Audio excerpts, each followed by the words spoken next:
Bienvenue sur le podcast Les Chercheurs. Je suis Hélène Belly, j'interviewe des femmes et des hommes qui se sont penchés à fond sur un thème, une idée, un concept, au point d'y consacrer des années de leur vie, voire leur vie entière. Je m'intéresse à eux comme sujet, tout autant que leur objet d'étude. Qu'est-ce qu'ils ont à nous apprendre de plus qu'on ne sait pas ? Au fond, écouter et comprendre leur passion, c'est ce qui m'intéresse et je souhaite le partager avec vous. Si vous avez envie de poursuivre le voyage initiatique dans la tête et les pensées de ces chercheurs, leurs publications seront évidemment mentionnées dans le lien de ce podcast. Très bonne écoute à tous.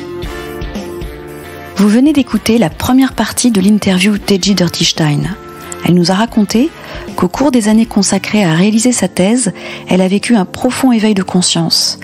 Dans ce nouvel épisode, elle nous explique son approche et son travail, tout en poursuivant son récit de vie, que je trouve passionnant. Toujours pour comprendre, parce que tu apportes toujours des éléments super intéressants sur ton histoire personnelle qui est effectivement liée à ton enfance, à tout ce que tu as reçu de ta famille. On comprend vraiment bien les liens que tu fais entre la tête, le corps, mais il n'y a pas que ça, il y a aussi toute ton histoire personnelle qui rentre en ligne de compte. Avec tout ça, aujourd'hui, t'en es où, justement ? Tu te définis comme une artiste, praticienne en tatouage, psychocorporel et spirituel. Ouais. Pour moi, tout ce qui fait le lien, là, le fil rouge, comme on dit, c'est vraiment l'art, en fait. Et effectivement, même j'ai essayé de l'aborder sous plein d'aspects, que ce soit sur l'aspect de la thérapie, sous l'aspect du travail du sexe, comme je disais tout à l'heure, où à chaque fois, je me confronte à des artistes ou à des personnes, en fait, qui s'interrogent sur eux-mêmes. Pour moi, un thérapeute, c'est ça aussi, c'est quelqu'un qui est capable de se soigner aussi, qui peut-être a besoin d'autres thérapeutes, bien sûr, à des moments clés, mais qui est capable de savoir où il en est, émotionnellement parlant, et qui surtout applique ce qu'il transmet. On peut pas dire à quelqu'un, fais ça, alors que toi, tu fais complètement l'inverse. Il y a une espèce de discipline comme ça qui est complètement innée, en fait, et du coup, pour moi, c'est vraiment l'art qui va lier tout ça. Parce que c'est un art de vivre et parce qu'il y a aussi l'idée que la vie est une œuvre d'art. Mmh. Mais du coup, ma démarche artistique, plasticienne, elle est un peu particulière parce que maintenant, j'ai monté une galerie d'art, la Papesse, qui est une galerie vivante dans laquelle je fais le tatouage psychocorporel après consultation de tarot ou de lettres hébraïques, parce que je suis dans l'enseignement des lettres hébraïques. Pourquoi l'enseignement des lettres hébraïques ? Alors, je n'ai pas choisi, encore une fois. C'est venu à moi, en fait. Ça fait à peu près 1 an que j'ai découvert, en fait, le tarot de Marie-Elia, des lettres hébraïques. Et ça a été une jolie claque qui m'a J'allais dire qui m'a reconverti, le lapsus, qui m'a renoué en tout cas et qui m'a réconcilié avec la prière, qui est un acte que je voyais, que je faisais étant enfant, mais que je ne faisais plus parce que pour moi il y avait comme une idée de recracher quelque chose de par cœur avec la tête et pas avec le cœur. Mmh. Et j'ai appris avec le cœur. On va dire, de me reconnecter à ma prière d'enfant, de petite fille, grâce à ces lettres-là. Et en fait, c'est juste que les 22 lettres, il y en a 22, comme les 22 arcanes du tarot, les 22 arcanes majeurs.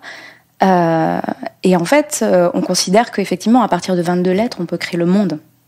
Parce qu'on peut dire absolument tous les mots, et les mots AUX. Ouais. Donc effectivement, c'est un outil qui est très, très intéressant et que j'ai... Oui, ça m'est venu, je saurais pas vraiment dire comment, mais en tout cas, c'est là. C'est là et ça fait partie, du coup, maintenant des consultations et même des tatouages, parce que certaines lettres sont liées à certaines parties du corps aussi, et elles viennent vraiment nous donner une indication sur où on en est sur notre chemin de vie, tout simplement.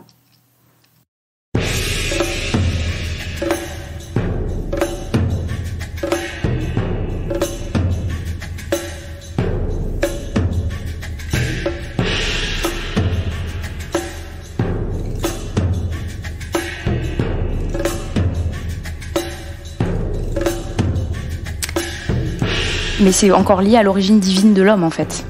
Tout... je crois que tout le chemin et tout ce fil rouge artistique aussi est lié au fait que je cherchais ma part divine.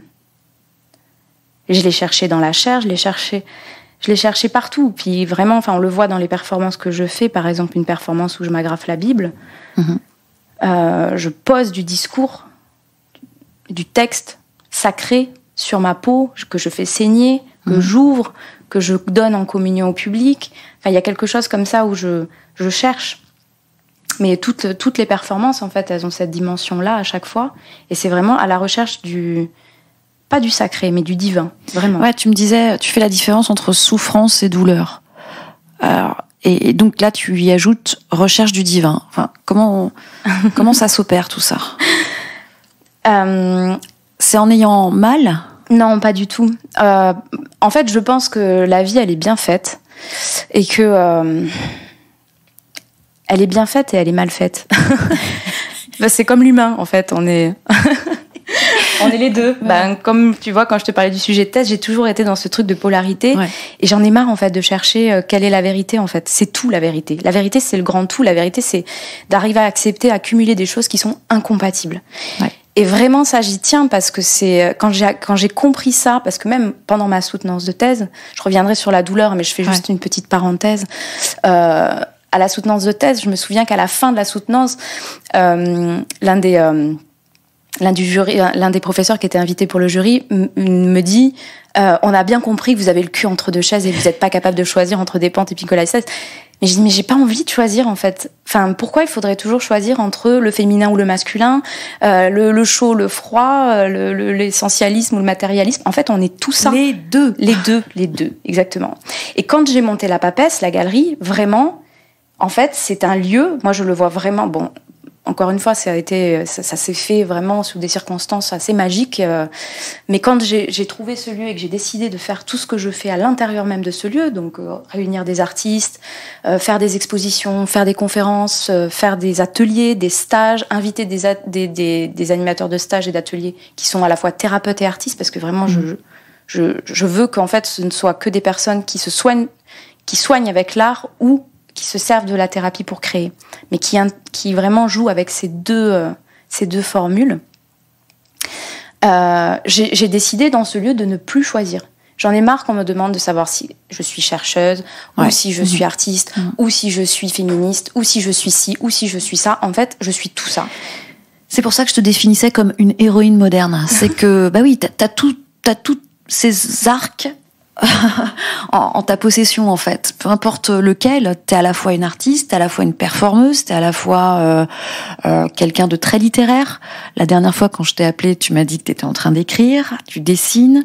T'es toutes ces femmes en même temps. T'es aussi une maman, t'es une amoureuse. Je t'ai vu lors d'un atelier, tu nous apprenais à comprendre nos rêves. Donc, t'es aussi une formatrice. T'es effectivement extrêmement complète. C'est ça qui m'intéresse chez toi. Et comme je le disais au début de ce podcast, te faire parler sur ta thèse, c'était juste un biais pour que tu décrives en fait tout cet univers-là qui est extrêmement riche et super intéressant. Donc justement, on fait cette interview dans la galerie La Papesse et c'est un magnifique lieu, je trouve. C'est très beau à regarder, donc c'est très agréable. Je te laisse finir parce que tu décrivais aussi tout ce que tu faisais dans cette galerie. Tu parlais aussi on peut peut-être revenir sur la tarologie, tu voulais peut-être ou sur la douleur, parce que du coup j'ai pas répondu, c'est vrai, mais il y a beaucoup de choses, mais c'est vrai que par rapport à la douleur, juste pour revenir, effectivement, avant qu'on commence l'enregistrement, on a parlé ensemble de cette différence-là. Moi, je fais la différence en fait entre la douleur et la souffrance, tout simplement parce que comme je disais, la vie elle est bien foutue et s'il y a des choses qu'on comprend pas, elle nous les amène avec de la douleur. Mais si on comprend toujours pas, on peut continuer. Tu veux dire que la douleur serait un conducteur et qu'il y aurait un message derrière ? Toujours. Toujours. On souffre jamais pour rien. On souffre parce qu'on a quelque chose à regarder, tout simplement. Il y a quelque chose à voir. Et pour illustrer ça, je vais parler de l'accouchement parce que c'est quelque chose qui me tient énormément à cœur et que j'ai vécu vraiment pleinement et dans un cadre plutôt idyllique, je dirais. C'était une expérience, pour moi, c'est une expérience chamanique, tout simplement. C'est une traversée que je pense que beaucoup de femmes le vivent comme ça, mais il y a aussi beaucoup de femmes qui le vivent malheureusement très mal, mais dans la souffrance plus que dans la douleur. Parce que oui, un accouchement ça fait mal, mais ça fait pas mal pour rien. Ça fait mal parce qu'en fait il y a des choses à regarder, il y a des choses à ouvrir, il y a des choses à... En fait c'est une mort, clairement. C'est une mort d'une partie de nous pour renaître à autre chose. Et au même titre que la fausse couche ou l'avortement, enfin il y a des choses quand même qui sont... Mais je dirais même que dans la maladie, même que dans le deuil, dans beaucoup d'autres cas de figure, on se retrouve face à des morts et des renaissances et face à des douleurs qu'il faut savoir regarder et accepter et lâcher aussi. Alors quand je dis accepter, il y a des choses qui sont inacceptables. Mais accepter que ce soit inacceptable, ça aussi, ça fait du bien. On a le droit de dire non, mais on a le droit aussi de dire, en fait... de prendre de la hauteur pour voir aussi comment on est par rapport à ça. Et donc la souffrance, pourquoi tu mets une distinction entre douleur et souffrance ? Parce que je pense que la douleur, elle s'accepte et que la souffrance, non. La douleur, elle fait partie intrinsèque en fait de la vie. Elle est là. Dans l'accouchement, elle est nécessaire parce que c'est ce qui va permettre d'ouvrir le col, c'est ce qui va permettre de laisser passer l'enfant, de laisser passer la femme aussi que l'on va devenir.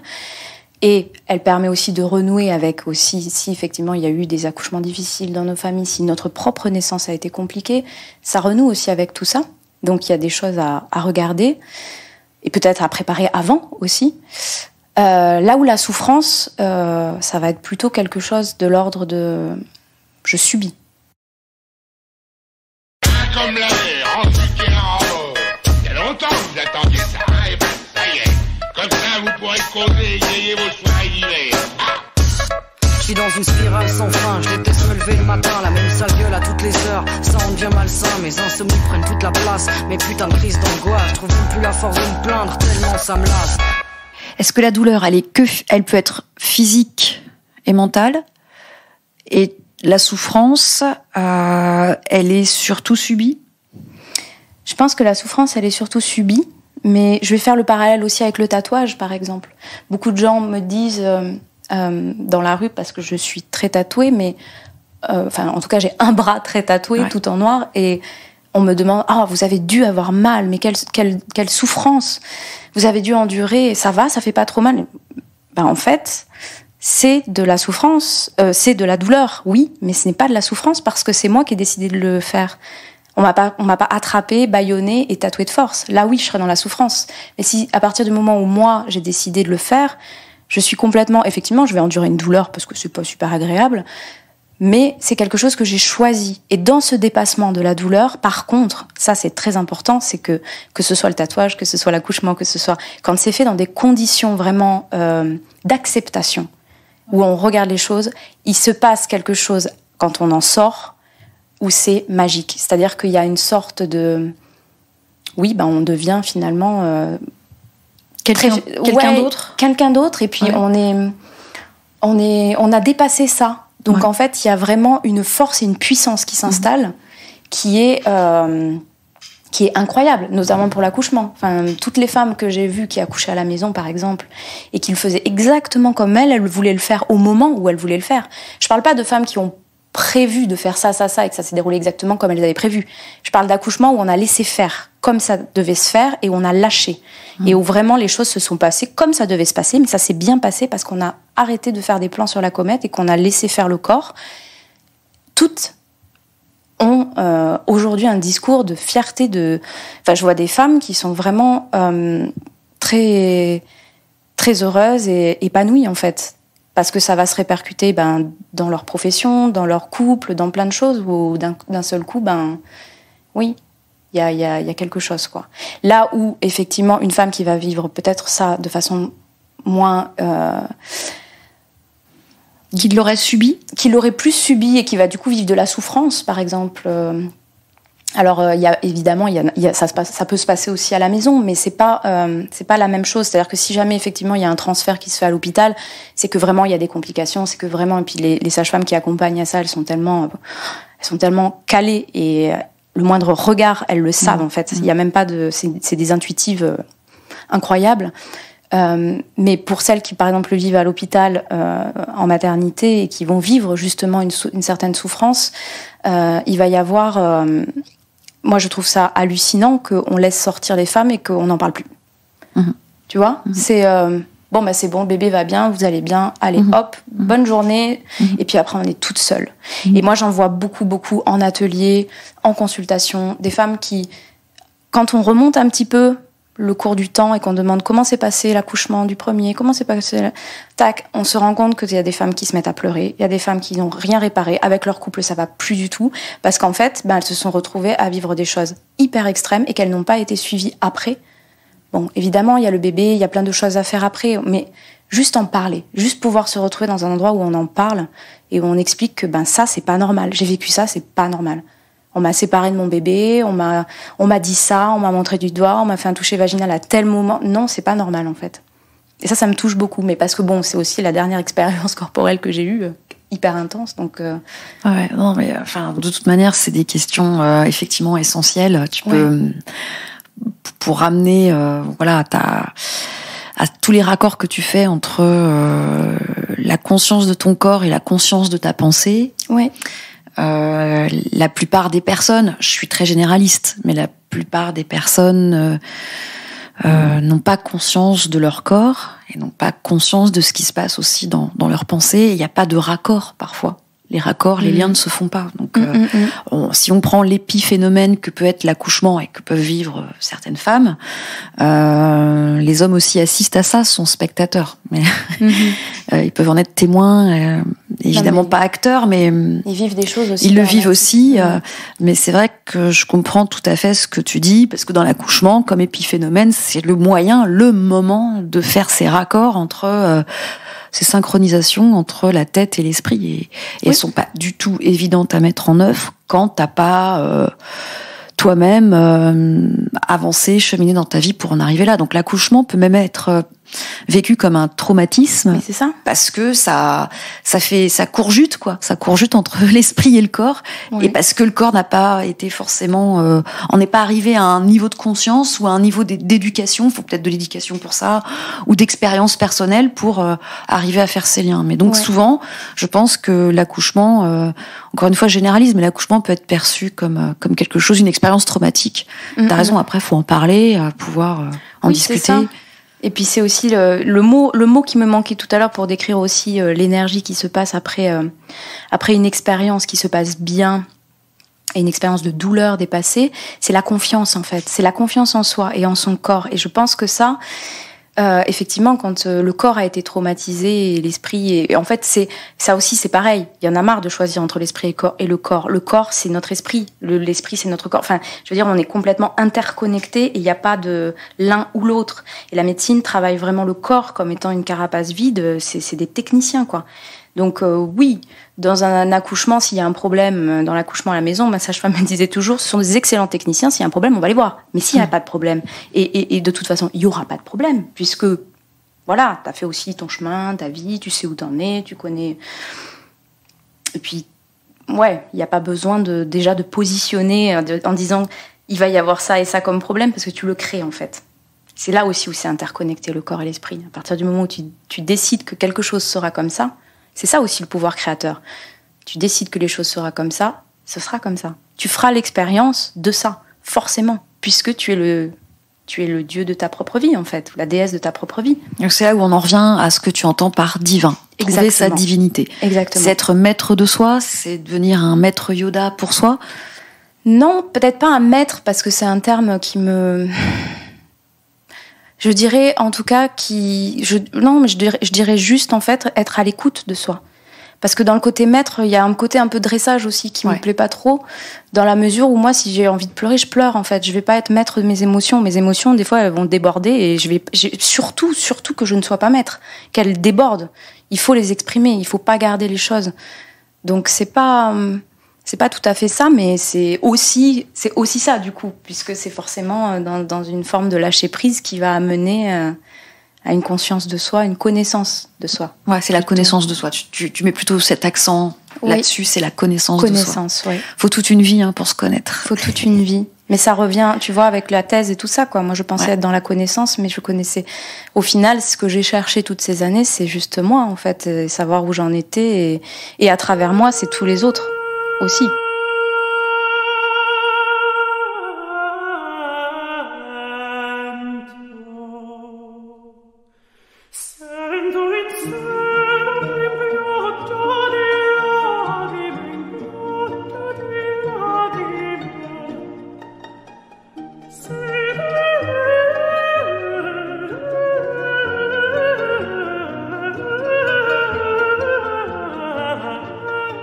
Et donc là, aujourd'hui, t'en es à quel niveau de connaissance de toi? Tu t'es trouvé? Il y a toujours à apprendre sur soi, mais t'en es où sur cette connaissance de toi? J'ai lâché. C'est-à-dire que je vis, j'essaye de vivre au jour le jour. Bon, j'ai plein de projets, plein de trucs parce que je suis une bosseuse et j'ai toujours aimé ça. Donc oui, j'ai toujours tout plein de projets, même si effectivement l'épisode du Covid nous a montré aussi que c'était bien de lâcher, et ça m'a fait du bien aussi, tu vois, de dire bon, maintenant t'arrêtes de bosser, là tu te poses. Bon, j'ai quand même continué un peu à bosser, mais bon, c'est toujours un métier que je fais qui a plusieurs cordes, et donc je choisis en fonction de mes cycles aussi qu'est-ce que j'ai envie de faire. Ouais. Si un matin je me réveille, je me dis bon, ce matin j'ai envie d'écrire, je vais écrire. Si j'ai envie de dessiner, je vais dessiner. Bon, après, j'ai des rendez-vous et des choses qui sont programmées, mais ce qui est bien quand on travaille avec le symbole, c'est que ça travaille aussi avec la numérologie des dates. Donc, je sais que c'est jamais par hasard si jamais il y a tel ou tel rendez-vous tel jour. Voilà. Mais je pense que j'ai lâché, et je crois qu'aujourd'hui, maintenant, et c'est ce que m'a appris mon épisode d'ailleurs de cet éveil en 2014-2015, c'est qu'en fait, maintenant, je laisse la vie me montrer. Je veux plus contrôler quoi que ce soit. Je veux plus décider de faire ci ou de faire ça. Je laisse la vie me montrer. Si effectivement il y a quelque chose qui ne va pas, je réfléchis 2 secondes. Je dis tiens, ça marche pas. Pourquoi? Et si je trouve pas de réponse, je laisse tomber. Et puis c'est pas grave. Il y a des moments, voilà, il faut savoir laisser les choses se faire. Et je pense qu'il y a rien qui arrive par hasard, et que la vie elle est toujours plus subtile que nous-mêmes en fait. Parce que notre intellect, il est pas. On le croit très très brillant, très fort et pas capable de tout, mais en fait c'est un outil, quoi. Il faut pas être à son service, et il faut laisser les choses aussi se manifester comme elles doivent se faire. Et donc là, dans ta prochaine actualité, tu te laisses porter par quoi? Du coup, on va fêter les 1 an de la galerie là, en septembre. Donc c'est vrai que ça passe vite. Je me rendais pas compte, mais c'est passé très très vite. Et donc du coup, on va faire un vernissage avec une exposition qui va s'appeler Territoires intérieurs. Une exposition qui va justement parler de l'art performance, avec une artiste qui a pris en photo des artistes performeurs et qui les a interviewés justement. Donc il y aura aussi du son. Il y a une vidéaste également qui travaille sur le corps et sur le son, et sur justement elle est plus dans le chamanisme, donc elle laisse le corps s'exprimer elle fait des soins en fait avec de la musique. Ouais. J'allais le dire en anglais, mais j'aime pas trop les termes anglais. Ouais. Si, vas-y. J'essaye. Non, justement, t'essayes de. C'est peut-être mon séjour au Québec, je sais pas, mais non, j'essaye de traduire tous les termes anglophones qu'on a, parce que j'ai un peu du mal avec. Mais bon. Ouais. Donc ça, c'est la prochaine actualité, donc c'est pour septembre. Ça, c'est pour septembre, et il va y avoir aussi... donc, il y a plusieurs choses aussi qui vont se passer. C'est que... Bon, je vais reprendre les ateliers, là. Les ateliers, c'est des ateliers... Bon, on sera un peu moins que d'habitude. D'habitude, on est entre, je dirais, 15 et 20, grand max. Normalement, là, on va faire des petits ateliers à 8-10 personnes. Et c'est des ateliers, justement, qui s'appellent Tarot et Spiritualité, où c'est vraiment des ateliers de... On traverse une seule carte. Mais à chaque fois, c'est l'enseignement qu'il y a dans la carte. Donc, on n'est pas obligé de connaître le tarot. Et c'est vraiment des cercles... la plupart du temps, c'est des cercles de femmes, quoi. Mm-hmm. Il y a beaucoup de femmes qui viennent. Bon, on a toujours un homme ou deux qui est présent et qui apporte au groupe. Mais tout le monde apporte, quoi. C'est vraiment des groupes... En plus, c'est un groupe qui commence à se connaître. Mm-hmm. Il y a un petit noyau, et donc... elles commencent à savoir les unes les autres ce qu'il faut dire, ce qu'il faut pas dire à l'une ou l'autre. C'est vraiment intéressant. On évolue tout ensemble. Et après, il y a un livre qui va sortir aussi, auquel j'ai participé, le livre de Hélène Huck, aux éditions Tana, qui est sur le tarot, en fait, et qui s'appelle le tarot c'est la réconciliation le tarot de l'unité, la réconciliation du féminin et du masculin. Et c'est une auteure qui est venue me chercher pour illustrer vraiment de la couverture jusqu'à la fin du livre, tout l'ouvrage. Et c'était une expérience de dingue. On l'a fait pendant le confinement, du coup. Ça s'y prêtait bien. Et c'est super intéressant parce qu'on lui a demandé à la base un livre sur le féminin. Ouais. Et elle a dit, il me manque un truc là. Je peux pas trop m'aventurer que sur un seul pôle. Il me faut l'autre face, quoi. Il faut la préposition « et ». C'est ça. Donc elle a vraiment travaillé sur les deux. Puis le tarot, c'est vraiment ça, quoi. C'est vraiment le travail des polarités et tout. Donc on a bossé là-dessus. Donc moi, avec mon mélange de cartes, parce qu'en fait, dans mon travail de tarot-thérapie, c'est ce que je fais, c'est que je mélange les cartes entre elles pour créer des illustrations qui vont devenir des illustrations totalement uniques, parce qu'il y a des mélanges infinis avec le tarot. En tout, il y a 78 cartes. Bon, moi, j'utilise uniquement les as, les reines, les rois et les arcanes majeurs, mais j'utilise pas tout l'ensemble parce que ce serait énorme. Mais c'est possible, ceci dit. Et à chaque fois, je crée une carte qui est vraiment unique en fonction de la consultation que j'ai faite avec la personne. Qui n'est pas les cartes qui sont sorties pendant le tirage. Parce qu'il peut y avoir plusieurs tirages pendant la consultation. Mais qui va venir résumer, on va dire, ce que la personne vient chercher au moment où elle veut cet ancrage-là dans sa vie. Et bon, ça peut être avec le tarot, mais ça peut être aussi avec certaines divinités. Ça peut être avec des symboles autres, alchimiques ou des lettres hébraïques aussi. Voilà. Donc là, pour Hélène Huck, tu as fait l'illustration, en fait. Tu as fait le dessin pour son ouvrage. Ouais. J'ai fait le dessin, mais ce qui était intéressant, c'est que elle m'a dit qu'elle voulait pas justement d'illustratrice pure et dure, au sens où vraiment quelqu'un qui aurait vraiment illustré son propos. Elle voulait quelqu'un qui comprenne le tarot, qui soit aussi tarologue. Donc c'était intéressant parce qu'on a pu vraiment nourrir ensemble. Vous avez dû réfléchir à chaque fois au symbolique. Oui, c'est ça. Ouais. C'est ça. Elle m'a dit, voilà, pour tel chapitre, j'aimerais un mélange entre ça et ça. Pour tel chapitre, j'aimerais un mélange entre ça et ça. Puis moi, je disais, soit, oui, carrément, super idée, j'avais pas pensé à ce mélange-là. Ou à l'inverse, c'était plutôt, mais je trouve pas qu'il manque un truc, peut-être qu'on devrait plus amener ça. Puis vraiment, on passait des heures au téléphone comme ça à former finalement cet ouvrage-là. Et là, il va sortir, donc c'est fou. Il sort quand ? Il sort le 24 septembre. D'accord. Ouais. Tout va venir là au mois de septembre. Tout en septembre. Je crois que là, tous les week-ends, il y a un truc. Après, il y a le Tarot Festival dans le Gers aussi, où je vais intervenir pour une conférence sur le tarot. C'est la tarot-thérapie, en fait, qui est complètement un terme que j'ai... Enfin, pas la tarot-thérapie, mais le tarot-thérapie avec le tatouage rituel, qui est complètement un mélange de deux encore. Oui, ça, c'est ta création. Je pense que vous n'êtes pas nombreux à faire ça. Je connais personne, en fait, qui le fait. Donc, t'es la seule, l'unique. Je pense. En France, en tout cas, je n'ai jamais entendu parler de ça et je l'ai vraiment fait... je l'ai suivi comme je l'ai ressenti, mais j'ai pas... non, je connais personne et qui mélange les cartes de tarot et qui les tatoue et qui, en plus... le travail, en tout cas, de thérapie avec le tarot et le tatouage... Le tatouage thérapie peut exister, mais dans des reconstructions mammaires ou dans des choses... plus médicales ou plus spécialisées dans des choses, voilà. Ça reste quelque chose de très technique finalement, en fait, même si effectivement ça vient embellir le corps, ça vient guérir quelque chose, mais il n'y a pas forcément, il y a un travail esthétique avec le tatoueur où on va discuter tout ça. Le tatoueur va vraiment entendre et comprendre ce que la personne veut et l'appliquer. Elle va peut-être conseiller aussi, ou il va peut-être conseiller, mais je ne crois pas que je connaisse vraiment de tatoueurs psychocorporels, en fait, où vraiment il y a des consultations de psy avant. Psy, c'est un terme...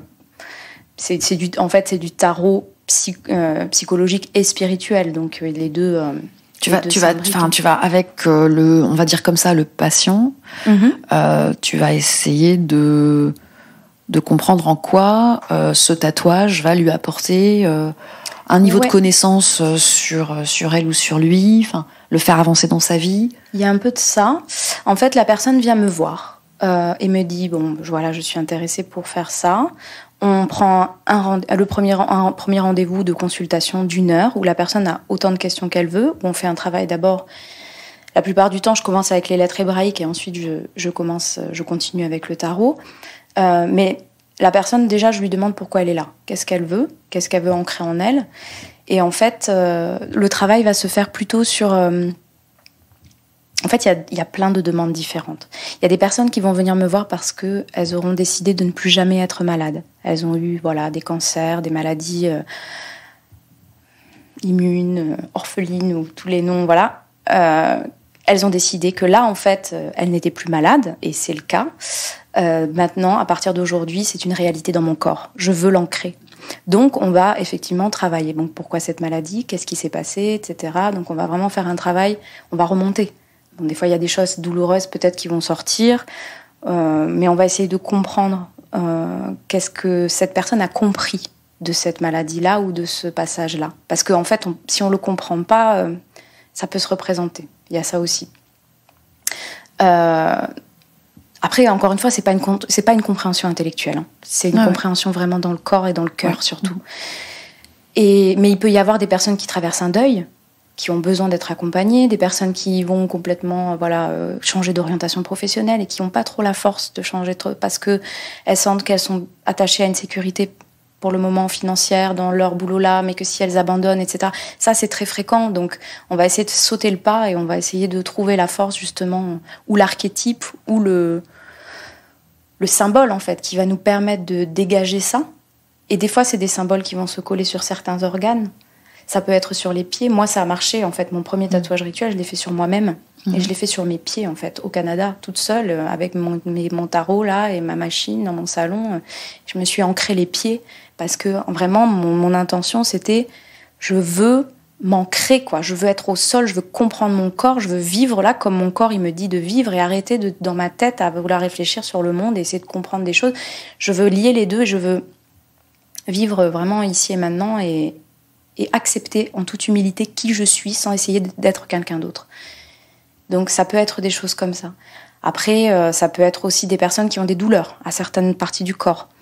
Des problèmes de circulation dans les jambes, des problèmes au cœur, des problèmes cardiaques, des problèmes au foie, des problèmes aux viscères. Enfin voilà, on va travailler sur les différentes parties et c'est pas forcément l'endroit que je vais tatouer par contre, parce que ça peut être aussi très fort. Ça l'est, des fois je le fais, franchement, sur le foie, j'hésite pas, même si c'est un endroit qui fait très mal, il y a quelque chose qui bouge assez vite sur le foie, parce que c'est quand même un endroit, symboliquement, en fait, je travaille beaucoup avec le langage des oiseaux aussi, qui est en fait le langage que comprend l'inconscient dans les mots. Quand on parle de la foi, du foie, on parle aussi de la foi en soi, tu vois.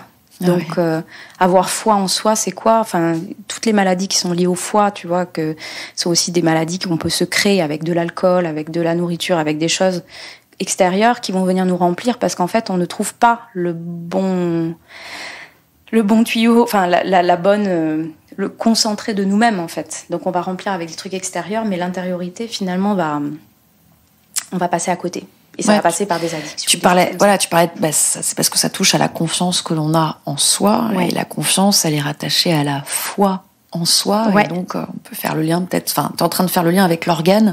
Ouais, c'est ça. Mais il y a plein de choses comme ça. Tu vois, le périnée, bon, je tatoue pas des périnées, mais... Quoique, si on me demande, pourquoi pas. Mais je travaille... justement, par exemple, dans des rituels, tu vois, avec le périnée aussi. Le périnée, c'est le père inné. Pourquoi ? Parce que le père, c'est censé être celui qui nous soutient. C'est censé. Mais du coup, dans notre image, vraiment, celui qui nous soutient dans notre corps, c'est lui, quoi. Et si on n'a pas de soutien dans notre vie, eh ben, peut-être qu'on peut avoir un périnée qui se déglingue, en fait. Tu vois, parce que, en fait, mais il faut savoir le demander, le soutien. Il faut être aussi en phase de se dire, bah, tiens, j'ai besoin de soutien. Merde, j'en ai marre, là. En fait, je veux du soutien. Mais voilà, il y a ce côté père inné qui est intéressant dans le langage des oiseaux. Il y a plein de mots comme ça, en fait, dans le corps.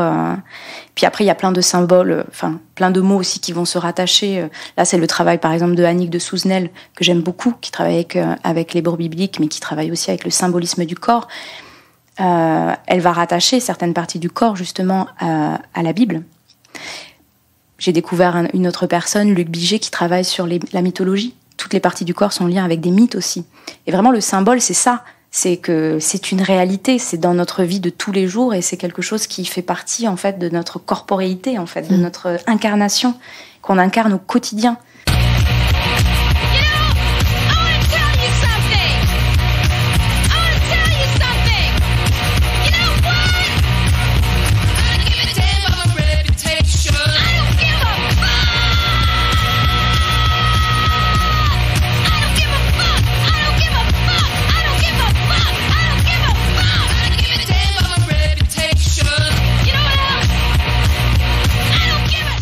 En fait, le langage des oiseaux, non, c'est ça, mais c'est aussi le langage, par exemple, dans nos rêves ne parlent que ce langage-là. C'est-à-dire que des fois, on a des messages qui sont délivrés et c'est un peu camoulox, quoi. On ne comprend rien et au matin, on se réveille, on est là, j'ai rêvé de ça. Et après, tu dis à voix haute et là, tu fais « Oh, mais ça veut dire ça !» Et bien, il faut le dire à voix haute. On ne peut pas garder un rêve dans sa tête parce que, encore une fois, on a besoin de l'inconscient et de la conscience pour être. On ne peut pas se passer de l'inconscient. Si on n'est que dans la conscience, ça va pas. Et si on n'est que dans l'inconscience, ça va pas non plus. Il y a vraiment ce mélange. On a besoin des deux. C'est inséparable, en fait. Donc, pour analyser un rêve, il faut le dire à voix haute. Et des fois, il y a des mots qui vont sortir. Et les enfants sont très forts pour le langage des oiseaux. Ouais, j'ai un petit de 2 ans qui commence à parler, il me sort des trucs des fois. Mais oui, évidemment, tu es un génie. Comme quoi, par exemple ? J'ai plus d'exemples, mais il m'en a sorti un il y a 2 jours. C'était très très rigolo. Qu'est-ce qui m'a sorti ? Ah ben voilà. Alors c'est pas tout à fait du langage des oiseaux, mais on partait en vacances. La personne qui nous prêtait la voiture pour partir en vacances s'appelle Pascal. Quand donc son père est parti chercher la voiture, quand il est revenu, je lui dis on part où ? Il me dit chercher la voiture de Pascal, d'accord. Et il a un livre qui s'appelle Pascal la cigale. Donc on arrive dans le Var, il y a des cigales, je lui dis il faut suivre les cigales pour arriver chez grand-mère, d'accord. Et là il me dit il faut suivre la voiture de Pascal la cigale. Enfin il a fait un espèce de mélange où finalement Pascal était devenu celui qui était la cigale qui chantait, qui nous permettait d'aller en vacances. Et il y a vraiment quelque chose qui s'est passé là. Et du coup, c'est à se tordre de rire, c'est génial, mais c'est du génie parce que moi, j'avais pas pensé que oui, je lui parle de Pascal. Je lui parle des cigales du Var, il me fait le lien entre la voiture et... C'est génial. C'est drôle et c'est génial. C'est un rêve, en fait. Ils sont complètement connectés, les enfants, en fait. Ils sont vraiment dans l'inconscient au plus pur, dans le grand tout, quoi. Ouais. Non, c'est chouette. Ça peut même nous servir de conclusion, cette petite anecdote au sujet que tu as décrit au sujet de ton fils. En tout cas, au travers de ce podcast, encore une fois, merci de m'avoir accueilli dans la galerie La Papesse, donc 17 rue Saint-Aubin, sur Toulouse, parce que maintenant, on comprend mieux qui tu es, Edgy Dirty Stein, donc bien une artiste. Et en plus, tu nous as expliqué ce que tu fais avec les tatouages et le lien que tu mets avec l'art de la tarologie, le corps, les tatouages et la guérison. De l'art et du corps et du lien que tu fais entre la conscience et aussi l'inconscient. Donc c'est super. En tout cas, je te remercie infiniment pour cet échange. Merci beaucoup. Merci bien.